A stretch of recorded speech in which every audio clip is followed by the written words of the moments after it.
Aloha. Hey, everybody. Thanks so much for tuning in today, talking about creating a booming business. We have a lot of content. I'm hopefully we're going to get through within 30 minutes. Please bear with me. I might go beyond 30 minutes because we added more value to you yesterday as we redid this plan. So, just to let you know, I am the leader of KW Real Estate Planner. It's a new community. We've been around for 3 years, have over 435 members with us today. I run a team. I'm just like you. I'm a realtor. I have a number one team here in Hawaii. As you know, I'm a MAPS coach. I do this fast track class, and I've been really blessed. I was got into Gary Keller's top 100 group when I first came to the company, and that kind of changed my life, changed my world, changed the way I think today. So I've been very honored and blessed to be being mentored by Gary. Been a leader in this industry for at least 17 years. NAR gave me the one of the awards that they give to one person a year. It's called the Senior Real Estate Specialist Outstanding Service Award for our commitment and dedication to this community that we serve. I am an investor here in Honolulu, in Kitabi, Honolulu, and on Maui, and I've done over 1,400 presentations in just in my marketplace alone. We've closed over 1,500 transactions, over $1 billion of real estate, in pretty much one lever, one demographic is who we've been serving, and really the way I look at it is we identified some problems and then we went to go solve them, right? And when you solve problems, then people are going to be attracted to you and want you to help them, right?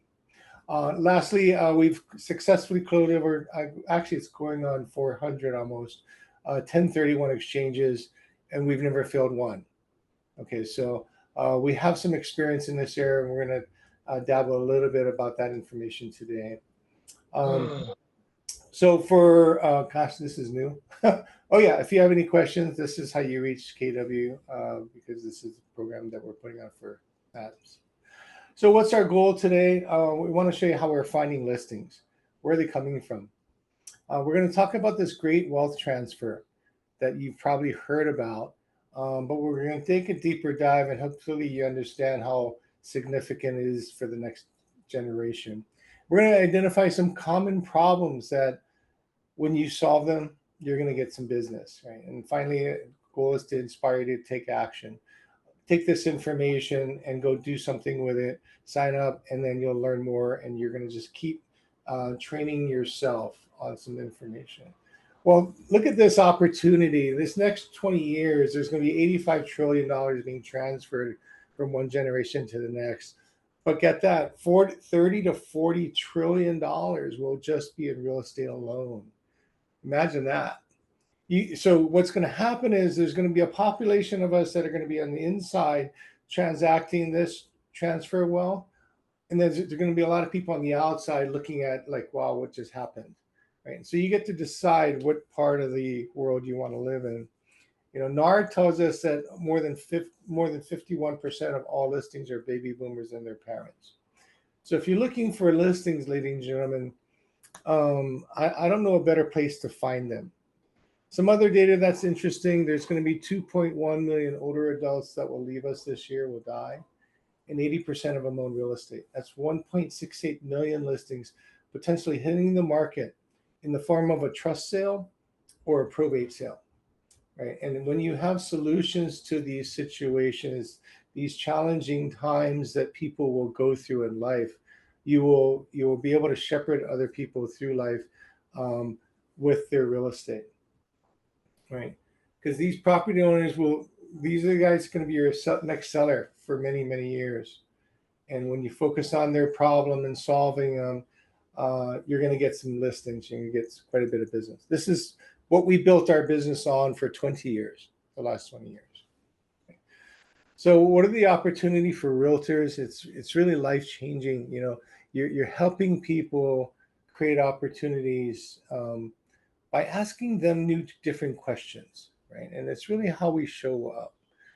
Instead of telling people what to do, what if we ask them, right? What if we ask them what mattered to them? And I'm going to walk you through some magic questions that you'll be able to use today to help people self-discover that you can help them. we're going to find some problems and we're going to solve them, right? Because this demographic, this niche that we're working on, everywhere I go around the country, very few people actually focus on it. Very few.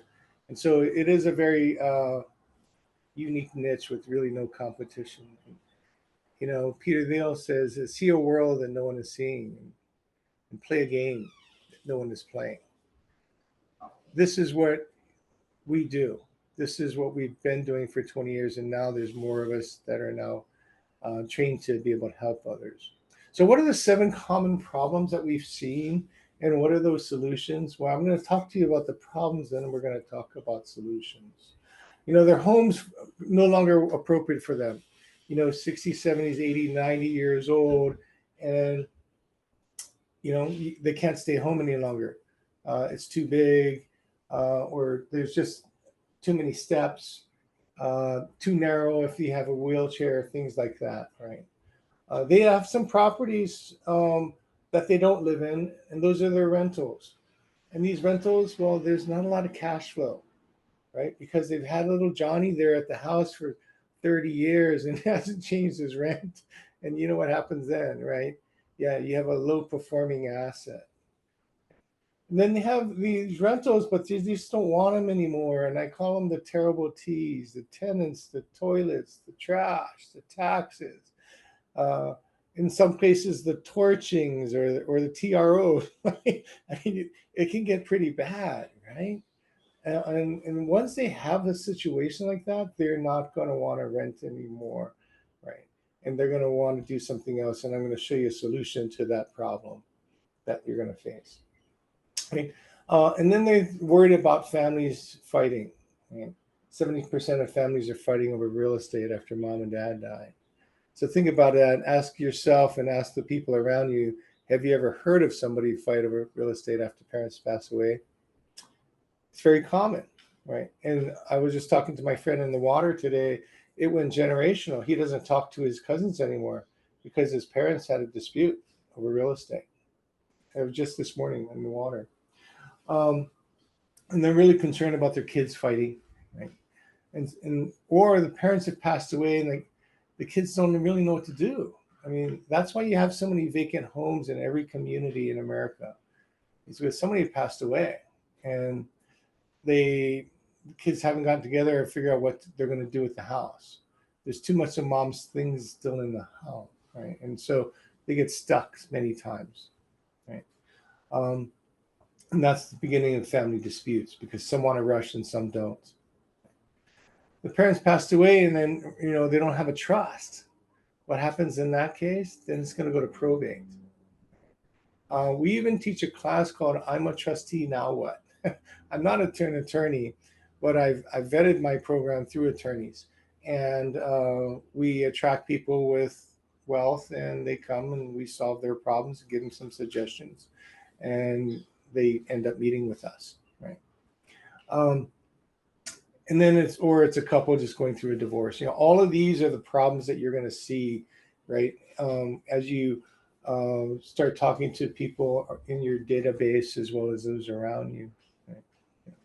And really, your job is to identify a problem. So in your conversations, I'm going to teach you some quick questions, how to flesh out problems, and you'll be able to help them with these problems. Number one, home is no longer appropriate for them. The solution is help them find another home, and guess what? You're going to get a listing. So, what are their questions regarding their homes? Like, where do I go? Is the biggest question, right? What does life look like? Who can help me? How do I get there, right? Those are the questions that they have, and when you get to a point where you can solve those questions, you're going to get a listing. In our training, in our fast track program, we talk about senior relocation services, about how do you approach it, understanding the market first. And then second is how do you approach that market so that they want to send you referrals, right? So they want to send you business because you became their partner.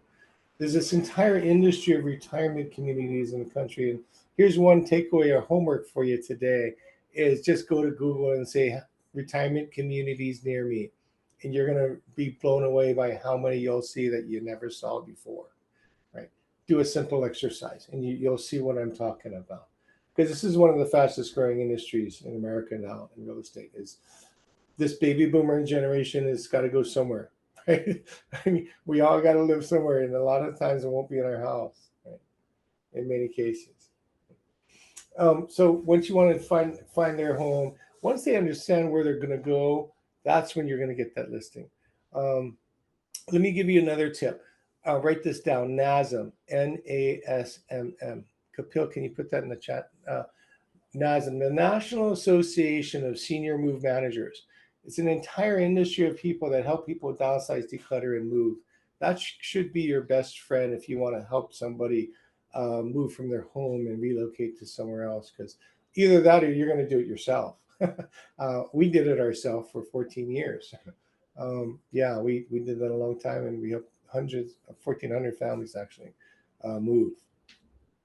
But I don't recommend that. So here's the two common major problems: is one, their home doesn't work for them, or two, their investment properties have become a burden. That's what you're looking for when you talk to people about them or their parents, right? How's their home working for them? So why are they downsizing and moving? Well, you're going to hear things like physical challenges, knees, hips, and back. Anytime when you have situations like that, yeah, they're not going to be able to do the stairs. Mental health challenges, memory, basically, dementia, Alzheimer's, right? That will be serious and it could be dangerous. They're oftentimes selling to pay for long-term care needs. They go to a care home. My friend, his mother is in a memory care community facility now, and it's $14,000 a month. Yeah, he had to sell his property, right? Because they had to pay for the care. She ran out of money. So you're going to hear things like that. Sometimes it's just about family dynamics. You know, the kids go away, they move away, and then mom and dad want to spend more time with the grandkids, basically. They're starting to move in with family sometimes. If they can't take care of themselves, one of the siblings oftentimes says, "Hey, come, we have a space for you at our place." Most commonly, we're seeing um, people telling us that just their home's too big and it's just too much work to maintain.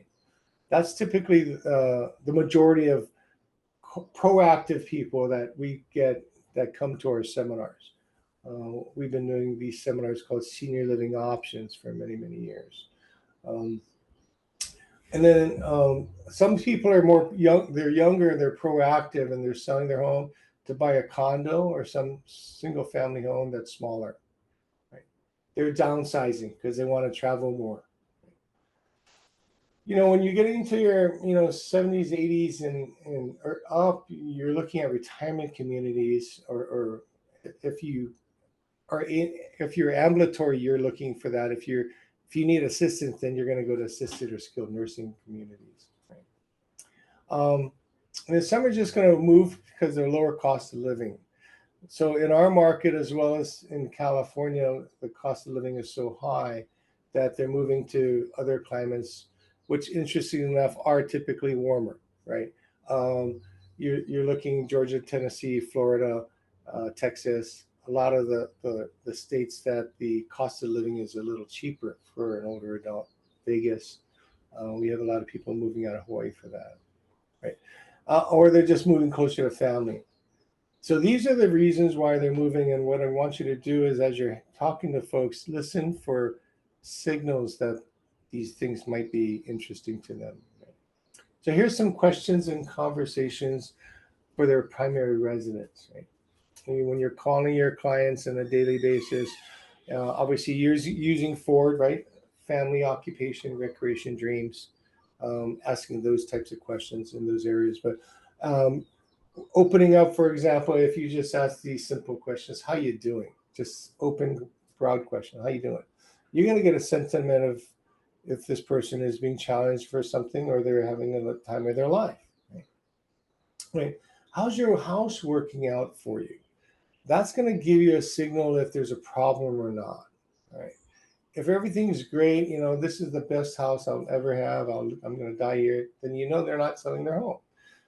But if they said, it's a little big, or something broke, or Any problem is your first sign that maybe it's time for them to move on, right? And remember, the demographic I'm referring to is typically older, baby boomers and up, but this question also works for younger folks. Give you an example. I was in the water. Yeah, I surf every day. Anyways, in the water, I was talking to this guy. I knew him as James. He was a surfer and not that great, but he's a nice guy. Anyways, I was asking him. At first, I asked him, "Hey, James, where do you live?" He says, "Oh, I live over here in Hawaii Kai." I go, "How's that working for you?" And he goes, "It sucks." Tell me more. He says, "Yeah." He starts complaining about it. Anytime somebody starts complaining, let them talk. Why? Because they're going to tell you all the reasons why they want to move, right? Fuel the fire, allow them to communicate their pain in as great of detail as you allow them to. Right? And when you do that, then they will be more motivated. This is how you help people get self motivated, right? Just have them move. And if you were to move, where would you go? I asked him, and he says, "Oh, I want to move closer to town." And 2 days later, he calls me up and he says, "Dan, I found the house." I said, "Okay, let's go take a look." We took a look at it, and he bought it in cash. $2.3 million. He bought it in cash. I go, "Wow, he's not only a surfer. This guy's got some money." I found out he's an oral surgeon. He's not just not an average surfer. A guy had money. So, but asking questions like this will help you get people to understand and start telling you more, right? If you were to move, where would you go? Are your parents still around, right? If you're talking to a younger person, how are they doing, right? Have some care and concern, but you're looking for signals of some kind of challenge or problem that they're having. And then you just ask deeper questions, right? Your job is to uncover these problems, but a lot of times they really haven't admitted that they are a problem yet. And that's how you provide that solution to them. When you do, you're going to get a listing, right? Problem number two is they own rentals, and don't really have much cash flow. Oh, by the way, here's your magic question on the rental side is your first question when you talk to somebody is, do you own more than one property? That's your qualifying question. Why? It's the magic question. It's the simplest one you're going to get, but that's how you're going to find your investor. Do you own more than one? Yeah, that's a simple way to do it, right? And you're going to find them. And then if they own rentals, and don't want the cash flow, then what we do is we help them make more money by selling and doing a 1031 exchange and buying a higher producing asset, right, with greater cash flow. The way you do that is you got to measure it first, though. Right? So you have to understand how to measure it. Problem number three is they own rentals and they don't want them anymore. Those terrible T's again. What we're going to simply do is we're going to sell it 1031 exchange and buy another property, either that's something for their family, right? If you think about it, if I ask the question, do you need the income to sustain the life you desire? It's another magic question. If you ask that question, they say no, I don't need the money. Then the next question is, who would you like to bless? And they say, well, my daughter doesn't own anything yet, and she's been renting. I said, okay, so you could 1031 exchange your property, buy another property, allow her to predetermine what that replacement is, right? And allow her to live there, right? And what happens is you change the trust such that when you pass away, the trust says it goes to her 100%. This is how you eliminate capital gain tax, right? By doing things such as creating these plans that will help people keep their money in their pocket, in their family, but also to bless their kids while you're alive. Right? So the opportunities are huge with investment properties. Did you know that 34% of all households are rentals? And the average landlord has three properties. So if you're in the world of real estate, in the business of selling real estate, your goal is to find as many listings as you can, because that's what we call inventory, right? That's a product on the shelf. If you got more products, you can sell more of it, right? So what where should you look? Well, I'm going to look at the place where the guys have the most. I'm going to go to the pond with the most amount of fish. This is the pond, the investor, not the guy that just bought his home, not military. No, it's the guy that has more than one. And there's ways to find them. That's actually not on here though. So real question for you is like, who do you think this is? Well, it's not the 20 and 30-year-old. It's not the 30 and 40-year-old. It's the baby boomer and their parent that owns a vast amount of wealth in real estate. Right? 50 to 60% of them are owned by that demographic. Right? And most of them, they've had it so long that they really have no debt. When I ask them, do you have a mortgage on it? He goes, oh, no, Dan, they laugh at me because they paid it off so long ago.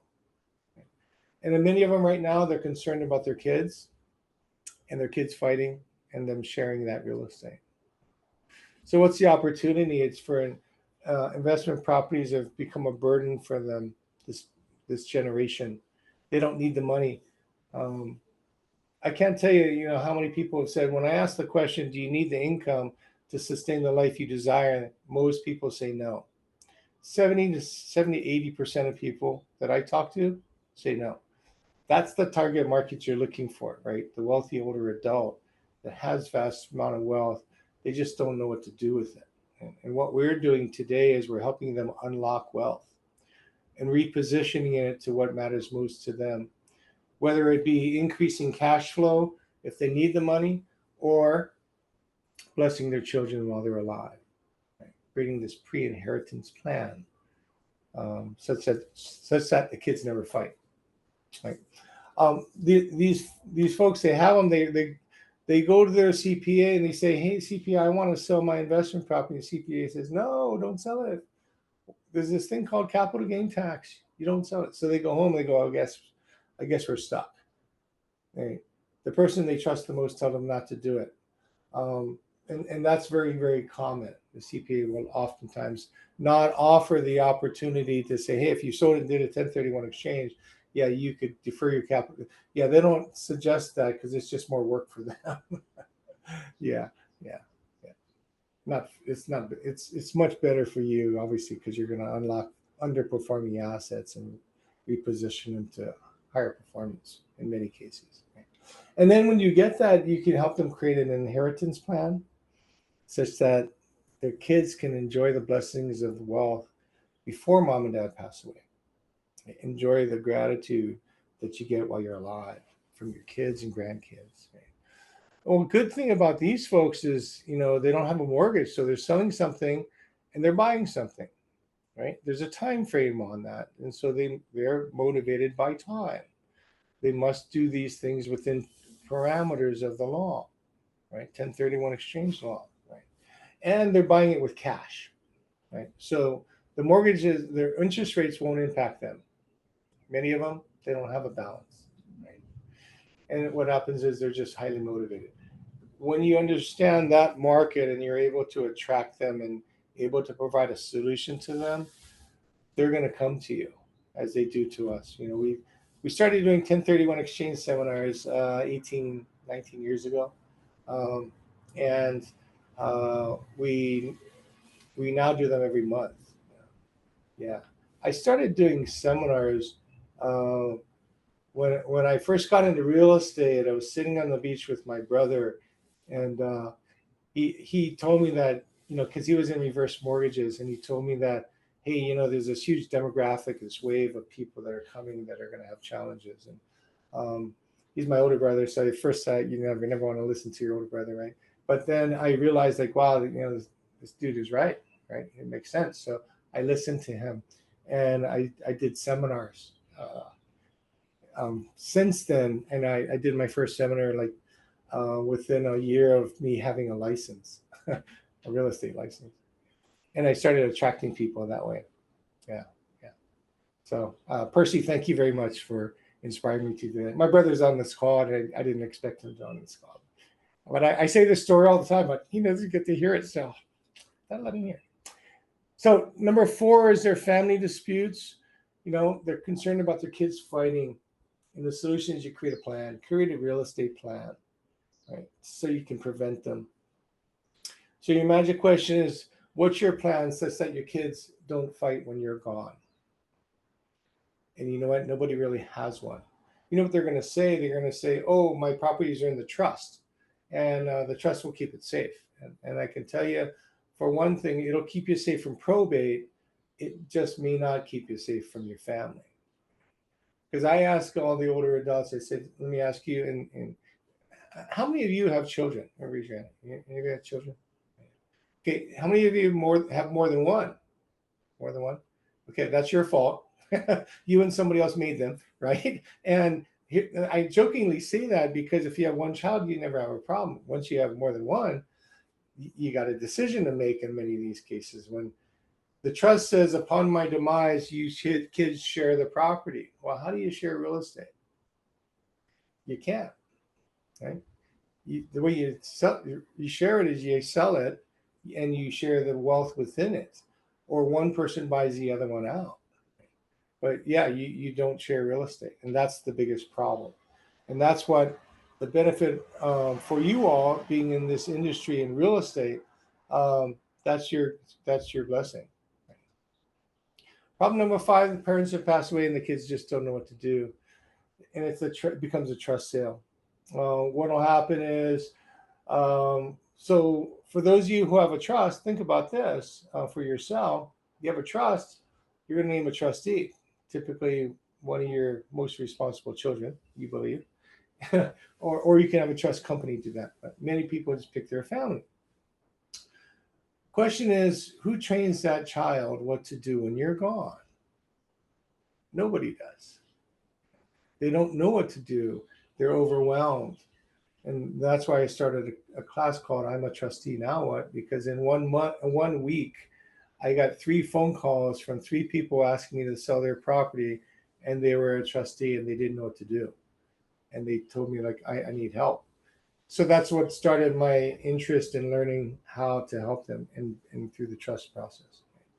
There's 21 things you need to know to be a trustee, and I teach that class.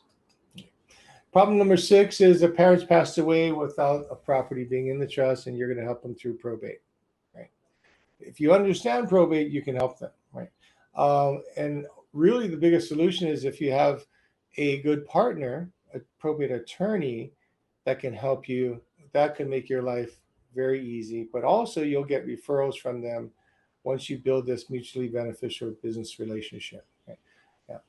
And part of our classes, we talk about teaching you how to do that, building those relationships.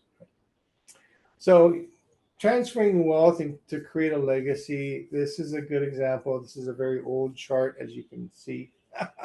It's pretty ugly, but we built this a long time ago.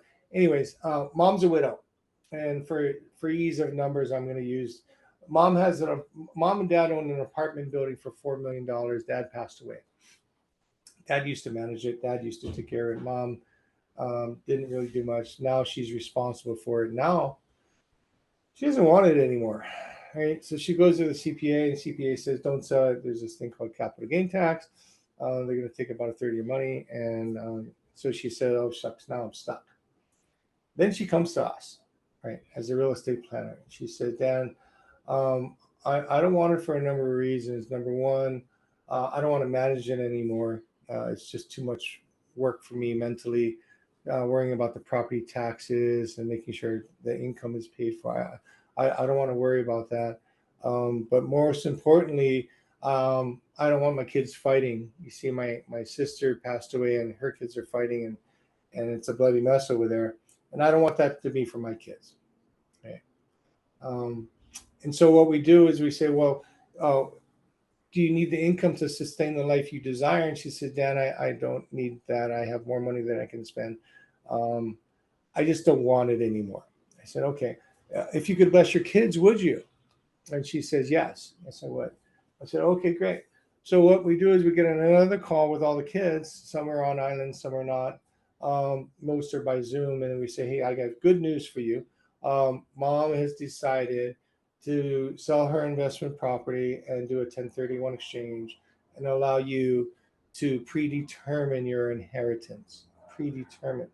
What that means is you can be on the committee for the replacement property selection, because mom has to buy a replacement property, and so earmark $1 million to each of you for that, and you can lead that committee for the replacement property. It will still stay in mom's name. Right? Mom will own it, up to her interest in that $1 million. Right. So George buys one. He's really happy. He gets to live there. Lucy says, well, I need $2 million because in my market in the Bay Area, you can't buy $1 million home. I need $2 million. She takes the $1 million, uses it as a down payment. She gets a mortgage on another $1 million. She now co-owns it with mom. Okay. And now mom did a 1031 exchange. She never lives there. She cannot reside there for greater than 14 days.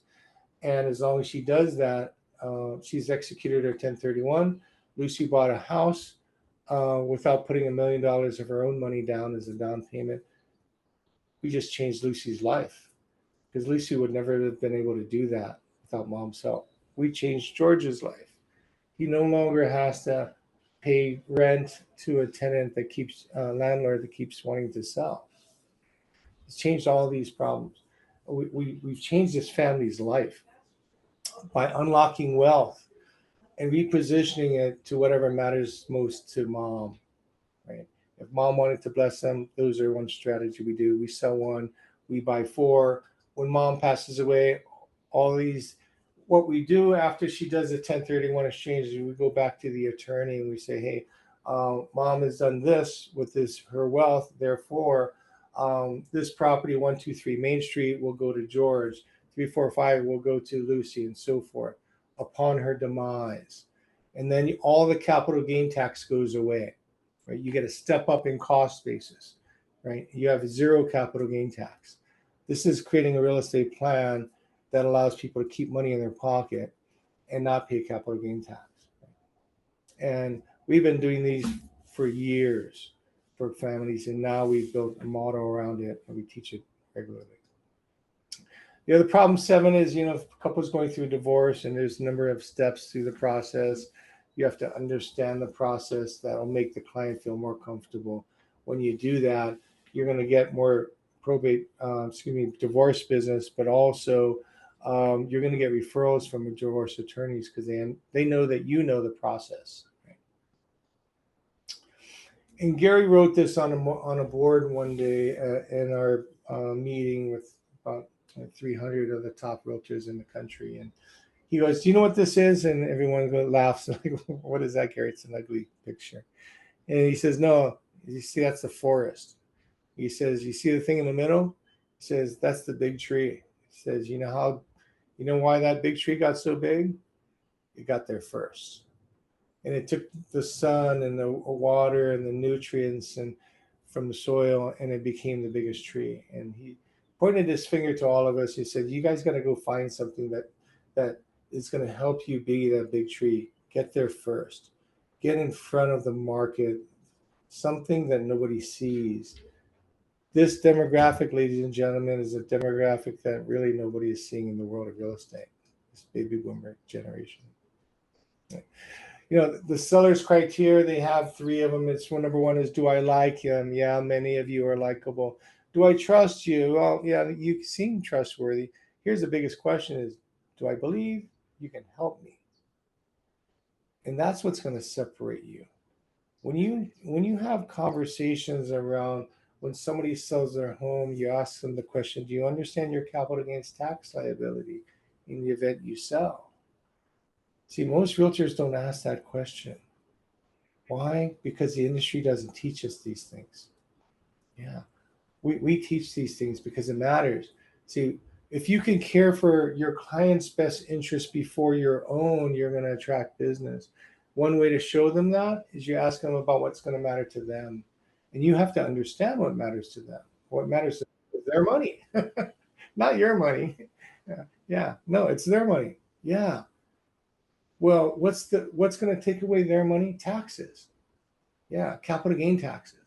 So you must master that. You have to understand cost basis, the two different types of cost basis, carryover and step up. That's foundational, right? And then you have to understand how to measure capital gain tax. And then if you really want to help them out and help them build wealth, you have to measure how to measure cash on cash returns, cap rates, right? Understanding the simple math, ladies and gentlemen, this is where I believe the real estate industry has missed the mark. And that's why today I'm saying the real estate planner, has shown up and is now educating the community and the world things that will matter to our client, right? And, which is who you should be caring about, right? So if you got your phone, you can click on this. This is our class that we're offering. And if you're, since you're here, I was going to say if you're here, yeah, you're here. If you're paying attention, maybe, then you can get 15% off on this code. It's $199 for 4 classes. The first one we focus on the real opportunity and how to find them. Right, I'm going to show you how to find them, and then you can learn how to become the senior relocation specialist. What's involved in understanding that, and it's really about understanding that person's world and understanding the family's life as they have to help their parents go through this process. And then you're going to learn 1031 exchanges and this thing called a DST, a Delaware Statutory Trust, which has helped us get a lot of listings, help people create passive income, which is what they're looking for, and also helps them make more money in my market. And then the last one we'll talk about wills, trusts, and probate.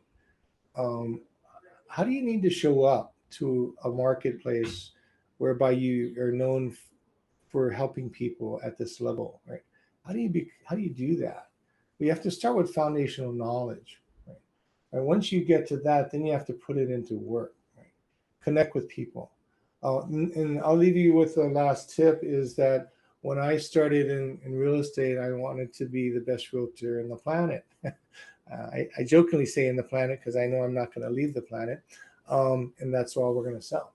But I put that massive dream out there because I wanted to reach big, and I said there's a lot I need to learn, and today I'm still actually telling myself the same thing. There's a lot I need to learn. You never stop learning. Um, but anyways, I realized that I needed to help people solve a problem. And this demographic is not going away. In fact, in the next 20 years, it's going to keep growing. And they're going to have the same challenges. You and I are going to have. Should we be blessed to live long enough, you and I are going to all have those problems as well. Right? And so the sooner I learn it, the sooner I can help others around me, and I can provide a solution for them that will lead them to me. Thank you so much. And I'm going to leave you with the last quote. Talent will hit a target no one can hit, but a genius will see a target no one is seeing. Ladies and gentlemen, I ask that you consider joining us in this journey of learning how to help this demographic, provide solutions for them, and with that, you're going to get a big business, a really big business. That is all I have. I am a few minutes over time. Yeah. Oh, thanks, Percy.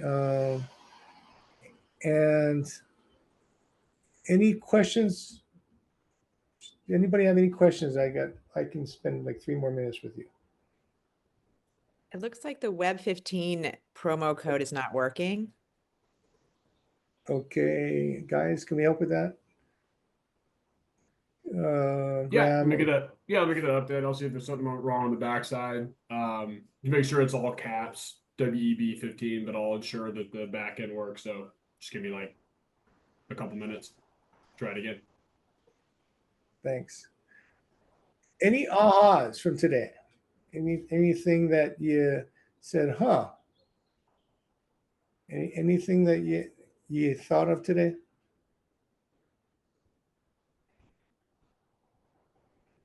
No? Yeah, I have a question in regarding the 1031 exchange. So if somebody has a property and they're going to sell it to avoid capital gains, but it's not been a rental, is there any way to do a 1031 exchange? When you say it's not a rental, what do you mean by that? So it's Have a they person, they've been in their home and they want to sell it now, and they're going to have to pay like $200,000, let's say, in capital gains. They Yeah. want to avoid that. Is there a way to avoid it? Yes, and it's going to take a plan. So there's 2 routes to go. If the property that tax record has more than one dwelling space, you could potentially do a mixed use. Right? Let's say you had a main house and an ADU, for example, or an upstairs and a downstairs that did not have its interior ingress and egress. independent living spaces, you could potentially do a mixed use 1031 exchange. That's one way. Oh, The okay. other is if the house cannot be divided and you do not have two dwelling spaces, which is common. The next alternative for you to eliminate capital gains taxes is you move out for 2 years, right? And then you sell it. See, if you move out for 2 years and you rent it, then you have proof that it was an investment property as well as a primary residence. Remember, the law, Internal Revenue Code 121 states that if you lived in a property 2 out of the last 5 years, you can take advantage of the $250,000 exclusion or $500,000 married couple exclusion, right? You could do that. Everything beyond that amount of money, you're going to be taxed on. But if you moved out for 2 years, did you still have 2 of the last 3? The answer is yes, right? So you get to take advantage of 2 tax codes. Internal Revenue Code 121 for your primary residence because you did live in it 2 out of the last 5. And also the 1031 exchange because you rented your home for 2 years and you proved to the government you had an investment property, right? And then you would sell the property, buy another property through the 1031 exchange. And if you want to create a really strategic plan that we've been helping clients with is after they rented for 2 more years, right? Then they could move in. They can change their intent. Right? Okay, so you would have to rent your home, sell it, and then when you exchange it, you have to rent that next home for 2 more years. Yes. Got it. Yes. Okay. Yeah. So you're building a 5-year plan, basically. Okay. Thank you. You're welcome. So Any other we last- have Yeah, go another ahead. question in the chat from Alex. Okay. Let's see. Where is that? I can't see it. So Alex is asking how someone can convert a primary residence into an investment property. How can you? By leaving it. Once you leave the home, you're no longer residing in it. Number one, and you can if you have 2, let's say you have 2 houses on one lot, right? You could basically claim that you only resided in one of them, as long as you can prove that. Last question from Zoo. She's asking, do you have to own 5 years to use 1-to-1? 2 out of the last 5. That's a CPA question. I'm actually not 100% sure. I don't. Let's put it this way: how much gain are you going to have in 2 years? Right? Probably not a lot. But yeah, that's a good question. Let me find out. I'm not 100% sure. Percy, do you know? Do you have to own it for 5? Because let's say you own it for 3 years, right? Could you sell it and take your gain? Because you did live in it. Well, no, you didn't live in it in 5 years. Danny, it doesn't matter. As long as you live in it for 2 years, you can still take the capital gains tax exemption. You can only take it every 2 years. Okay. But you don't have to live in it for 5. Great. Thank you very much. Mm-hmm. Thanks for the clarity on that. I appreciate that. Yeah, what you'll learn from me is if I'm not 100% sure, I'm not going to tell you. Okay. Anyways, that's all I have. Thank you very much. This is only supposed to be 30 minutes. Thank you all for coming. I appreciate it. If you can sign up, otherwise, we'll talk to you soon. We'll see you soon. Aloha.